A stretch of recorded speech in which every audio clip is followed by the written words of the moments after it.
Donald Trump, Benjamin Netanyahu, Ayatollah Ali Khamenei. তিনটি নামই এখন সারা বিশ্বের সবচেয়ে আলোচিত নাম। প্রথম দুজনের নাম নিতে হচ্ছে একটি স্বাধীন দেশে আক্রমণে নির্দেশ দেওয়ার কারণে। তাদের কৃতকর্মের কারণেই আসছে তৃতীয় ব্যক্তির নাম। কারণ স্বাধীন দেশ ইরানে হামলা চালিয়ে প্রথম দুজন হত্যা করেছেন খামেনিকে। এমন ঘটনাকে এক নতুন অধ্যায়ের সূচনা বলে অভিহিত করা হচ্ছে বিশ্বব্যাপী। বলা হচ্ছে এর মধ্য দিয়ে বৈশ্বিক ব্যবস্থায় যা খুশি তাই করার ট্রেন্ড চালু হচ্ছে। কিন্তু এই যা খুশি তাই কি আগেও হতো না? হতো, তবে তা হয়তো বেশি হতো একটি নির্দিষ্ট দেশের গণ্ডির মধ্যে কেবল। আর ঠিক এ জায়গাতেই সমান্তরালে অবস্থান করেন ট্রাম্প, নেতানিয়াহু কিংবা খামেনি। এই তিন নেতার বিষয়ে আলাদা আলাদাভাবে একটু জেনে নেওয়া যাক। সেসব তথ্য অবশ্যই অস্বস্তি জাগা নিয়ে, যেসব জানতে জানতে একসময় একটি নির্দিষ্ট শ্রেণী বা গোষ্ঠীবদ্ধ মানুষের ছবি ফুটে ওঠে মানসপটে। তাতে ট্রাম্প, নেতানিয়াহু বা খামেনির মধ্যে আর পার্থক্য আঁকা যায় না। মনে হতে থাকে সবই যেন এক। ডোনাল্ড ট্রাম্প দিয়েই শুরু করা যাক। বর্তমান বিশ্ব ব্যবস্থাকে ছেলে খেলায় পরিণত করার মূল কারিগর আমেরিকার বর্তমান প্রেসিডেন্ট। এবার যা শুরু করেছেন তাতে এটি স্পষ্ট যে আগের মেয়াদে শুধু রং দেখানোর চেষ্টা করেছিলেন ট্রাম্প, আর এখন দেখাচ্ছেন রঙের ডিব্বা। ট্রাম্পের বিরুদ্ধে কোনো অভিযোগ নেই। আমেরিকা একনায়কতন্ত্র চালুর অভিযোগ আছে তার বিরুদ্ধে। আছে নারী বিরোধী নানা মন্তব্য করার অভিযোগ। নারীদের শুধুই পণ্য বোধ করানোর মতো অসংখ্য মন্তব্য করেছেন বর্তমান মার্কিন প্রেসিডেন্ট। একই সঙ্গে তুমুল বর্ণবাদী আচরণও করে চলেছেন ট্রাম্প। আগের মেয়াদেও করেছেন, এখনও করছেন। সাদা চামড়াই তার কাছে শ্রেষ্ঠত্বের প্রতীক, আর এই বিষয়টি তিনি বারবার সবাইকে মনেও করিয়ে দেন। ডোনাল্ড ট্রাম্পের বিরুদ্ধে চারিত্রিক স্খলনের অভিযোগও বেশ পুরনো। নতুন করে তা সামনে এনেছেন অ্যাপস্টেইন ফাইলস। নিজের দেশেই নির্বাচনে হেরে মব উস্কে ভাঙচুর চালানোর অভিযোগ আছে। যে কোনো মার্কিন প্রেসিডেন্টের বিরুদ্ধে এমন অভিযোগ বিরল। ক্যাপিটাল হিলে তাণ্ডব চালানোর মূল হোতাই ছিলেন ট্রাম্প। সেই হিসাবে অবৈধভাবে ক্ষমতা দখলের কার্যক্রম চালানোর অভিযোগও ওঠে তার বিরুদ্ধে। ট্রাম্প ফ্যাসিস্ট কিনা সেই বিতর্কও আছে ভালো মতো। আর ওনার মুখ নিঃসৃত বাণীর বিষয়টি নিয়ে আলোচনা না করাই ভালো। ওসব লিখতে গেলে, বলতে গেলে দিস্তা দিস্তা কাগজ ফুরোবে, কিন্তু অভিযোগ শেষ হবে না। তা এমন একজন রাষ্ট্রনায়ক যিনি কিনা দেশের ভেতরে তাণ্ডব চালিয়েছেন বহুবার, তিনি এবার সেই অস্থিরতা নিয়ে এসেছেন দেশের বাইরে। এক দেশের প্রেসিডেন্টকে অপহরণ করছেন, তো আর এক দেশের প্রেসিডেন্টকে বাড়িতে গিয়ে খুন করছেন। আর ট্যারিফ নিয়ে এক ধরনের সিদ্ধান্ত চাপিয়ে দেওয়ার বা সেটিকে অস্ত্র হিসাবে ব্যবহার করে বিভিন্ন সার্বভৌম রাষ্ট্রকে দাসানুদাস বানানোর মতন চেষ্টা তিনি করেই চলেছেন। সব মিলিয়ে ট্রাম্পের বিরুদ্ধে উগ্রবাদী, একনায়কতান্ত্রিক, ফ্যাসিস্ট, বর্ণবাদী, নারী বিরোধী, মানবতা বিরোধী নানামাত্রিক সচল অভিযোগ রয়েছে। বেনিয়ামিন নেতানিয়াহু একই ঘরানার।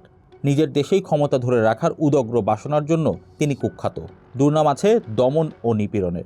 সবচেয়ে বড় অভিযোগ গণহত্যা চালানোর। গাজা উপত্যকায় ইসরায়েলের আধিপত্য বজায় রাখা ও বাড়ানোর জন্য ফিলিস্তিনিদের পাখির মতো গুলি করে ও বোমা মেরে হত্যার মূল কারিগর হিসেবে উচ্চারিত হয় বেনিয়ামিন নেতানিয়াহুর নাম। ইরানে হামলার ক্ষেত্রেও মূল লাভ আসলে নেতানিয়াহুর বলেই রায় দিয়েছেন বিশ্লেষকরা। জাতিসংঘ, অ্যামনেস্টি ইন্টারন্যাশনাল থেকে শুরু করে সব আন্তর্জাতিক মানবাধিকার সংস্থাই ফিলিস্তিনিদের বিরুদ্ধে চালানো গণহত্যা, নানামাত্রিক নিপীড়নের পেছনের মানুষ হিসেবে নেতানিয়াহুর দিকেই আড়ে-ঠাড়ে অভিযোগের আঙুল তুলেছে। হ্যাঁ, সরাসরি হয়তো সবাই কম বলছে, কারণ পক্ষপাতিত্ব আসলে আছে সব জায়গাতেই। ভয়ও আছে। মাস্তানদের ভয় কে না পায়। তাই ঠিক যেভাবে আমেরিকার নিরাপত্তার কথা বলে ডোনাল্ড ট্রাম্প অন্য দেশে হামলা চালানোর কথা বলেন, তেমনি নেতানিয়াহুও ইহুদিদের রক্ষার ধোঁয়া তুলে নিরপরাধদের হত্যার ন্যায্যতা সৃষ্টি করেন এবং করছেন। যদি হিসাব করা যায় তাহলে দেখা যাবে যতবার ইসরায়েলের রাষ্ট্র ক্ষমতায় বেনিয়ামিন নেতানিয়াহু সর্বময় কর্তা হয়েছেন, ঠিক ততবার গাজা উপত্যকায় রক্তের বন্যা বয়ে গেছে। রক্ত অন্য সময়ও ঝরেছে বটে, তবে মাত্রার বিচারে তা নেতানিয়াহুর আমলের মতো প্রচণ্ড কখনো হয়নি। কারণ নেতানিয়াহু ফিলিস্তিনিদের মানুষই মনে করেন না। তার কাছে ফিলিস্তিনিদের রক্ত নিজের ক্ষমতা ধরে রাখার জন্য ডিজেল। তাই আন্তর্জাতিক আইনের তোয়াক্কা না করে নির্বিচারে খুন করতেও বাধে না তার। এমনকি এসবের প্রতিবাদ যদি নিজের দেশেও হয়, তবুও দমন নির্যাতন চালাতে হাত কাঁপে না বেনিয়ামিন নেতানিয়াহুর। ভিন্ন মত দমনে তিনি সিদ্ধহস্ত। অন্য জাতি নিয়ে তার কোনো ভাবনা নেই। সেসব দুনিয়া থেকে মুছে গেলেও না। তার বিরুদ্ধে নিজের দেশেই দুর্নীতির, অসততার অসংখ্য মামলা রয়েছে। তাই বেনিয়ামিন নেতানিয়াহুও উগ্রবাদী চিন্তার ধারক। তিনি বর্ণবাদী, যুদ্ধবাজ। গণহত্যা চালানো বা মানবাধিকার লঙ্ঘনের অভিযোগ তার কাছে ডাল ভাতের মতন নিরীহ বিষয়। সবশেষে আয়াতুল্লাহ আলী খামেনি। উপরের দুজনের বিষয়ে পশ্চিমা মিডিয়া বেশ রেখে ঢেকে কথা বলে। কেউ কেউ অবশ্য খুল্লামও প্রশ্ন তোলে, তবে সেই সংখ্যাটি কম। বিপরীত দিক থেকে খামেনির ব্যাপারে পশ্চিমা মিডিয়া বরাবরই খড়গহস্ত। কারণ ইরানের শাসন ব্যবস্থা ঠিক পশ্চিমা ধারার নয়। পশ্চিমা বিশ্বের যে সামগ্রিক সাম্রাজ্যবাদী দৃষ্টিভঙ্গি আছে সেটিরও প্রকাশ্য বিরোধিতা করেই ইরানে গড়ে উঠেছিল প্রথমে খোমেনির, পরে খামেনির শাসন। প্রশ্ন হলো, নানান প্রোপাগান্ডা, সংশয়, বিশ্লেষণ সব সরিয়ে রেখে খামেনির শাসনের নিরপেক্ষ মূল্যায়ন কি হবে? শুধুই কি মার্কিন সাম্রাজ্যবাদের বিরোধিতাই সেখানে মূল নির্ধারক হবে? ইসরায়েলের বিরোধিতাই কি একমাত্র মাপকাঠি হবে? নাকি মধ্যপ্রাচ্যে ইরানের রাজনীতি, সামরিক নীতি, এমনকি ইরানের সাধারণ মানুষের প্রতি খামেনি প্রশাসনের দৃষ্টিভঙ্গি অন্যতম প্রভাবক হবে? মার্কিন সাম্রাজ্যবাদী রীতির বিরোধিতা অবশ্যই করে গেছে খামেনির নেতৃত্বাধীন সরকার ব্যবস্থা। ইসরায়েলেরও বিরোধিতা করেছে জোর গলায়। এসবের শক্তিশালী সামরিক ভিত আছে। এতে করে ইসরায়েল বা আমেরিকাকে অবশ্যই কিছু রয়ে কাজও করতে হয়েছে এতদিন। 1979 সালের ইসলামী বিপ্লবের পর থেকেই এই ভূমিকায় ছিল, এখনও আছে। আবার এই করতে গিয়ে আঞ্চলিক বিচ্ছিন্নতাবাদী বিভিন্ন সশস্ত্র গোষ্ঠীকে প্রণোদনা দিয়ে গেছে খামেনির ইরান। এক্সিস অব রেজিস্ট্যান্স নামের এই প্রতিরোধ ব্যবস্থায় যেমন আঞ্চলিক যূথবদ্ধতা বা প্রতিবাদ প্রতিফলিত হয়, তেমনি এর বিপরীতে বিচ্ছিন্নতাবাদী সহিংসতাও ফুটে ওঠে। সহিংসতার রূপ একটাই, এতে হিংস্রতা প্রকাশিত হয়, এতে মানুষের জান যায়। এখন কোন সহিংসতা কখন ন্যায্য হয়, কখন অন্যায্য, সেই কুতর্ক চাইলে অন্তহীন চালানো যায়। কিন্তু কথা হলো, সব সহিংসতাতেই মানুষ মরে এবং বেশিরভাগ ক্ষেত্রে সাধারণ মানুষই মরে। আবার ইরানের জনগণেরও সব অংশ যে ইসলামী বিপ্লব ও এরপর গৃহীত সব পরিবর্তনের সাথে একমত ছিলেন তা নয়। অভিযোগ আছে, ইসলামী বিপ্লবের পর আগের রাজতন্ত্রের বিলোপের পর আদতে সাধারণের নিমিত্তে কোনো শাসন প্রতিষ্ঠিত হয়নি। যদিও বিপ্লবের সময় দাবি করা হয়েছিল তেমনটাই, কিন্তু বিপ্লবের পর সেই কথা কেউ রাখেনি।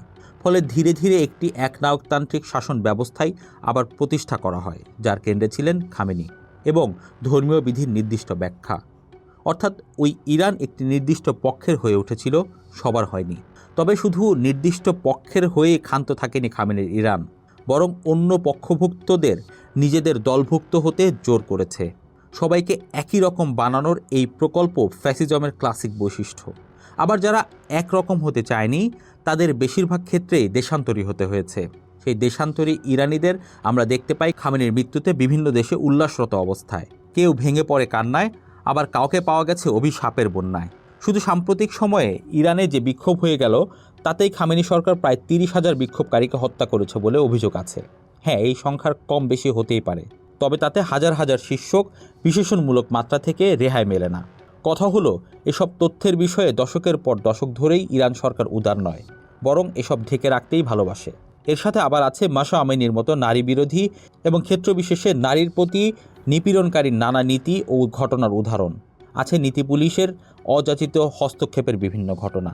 এসবে শুধু মানুষের সাধারণ অধিকারের বিরোধিতা ও সেসব লঙ্ঘনের উদাহরণই মেলে, অন্য কিছু না। এসব হিসাব মাথায় নিলে আয়াতুল্লাহ আলী খামেনির বিরুদ্ধেও তাই ফ্যাসিবাদী, উগ্রবাদী, বর্ণবাদী, একনায়কতান্ত্রিক, নারী বিরোধী কিংবা মানবতা বিরোধী নামের বিশেষণগুলো উঠে যায় জোরে সোরে। সেসবের বিরোধিতা করে যুক্তি দেওয়াও কঠিন। অবশ্য আবেগের বশে ভেসে গিয়ে দায়মুক্তি দেওয়া বা একচোখা দৃষ্টিভঙ্গি গ্রহণ করলে সেটি ভিন্ন বিষয়। সুতরাং পৃথিবীতে যেমন বিশুদ্ধ চাকুরি নেই, তেমনি কেবলই ন্যায়ের পক্ষের কাউকে খুঁজে পাওয়া কঠিন। বরং যে যার যুক্তি দাঁড় করিয়ে চালায় সে একবজ্ঞা নীতি। এতে এক সময়ের মনে হওয়া ভালো ঢুকে যায় এমন এক খারাপ দুনিয়ায় যা এড়ানোই হয়তো উদ্দেশ্য ছিল। দিন শেষে দেখা যায় আজকের কথিত মজলুম হয়ে উঠছে আগামীর জালিম। আর যে জালিম হিসেবে গর্ববোধ করে সর্বদা, তার আর কী অসুবিধা?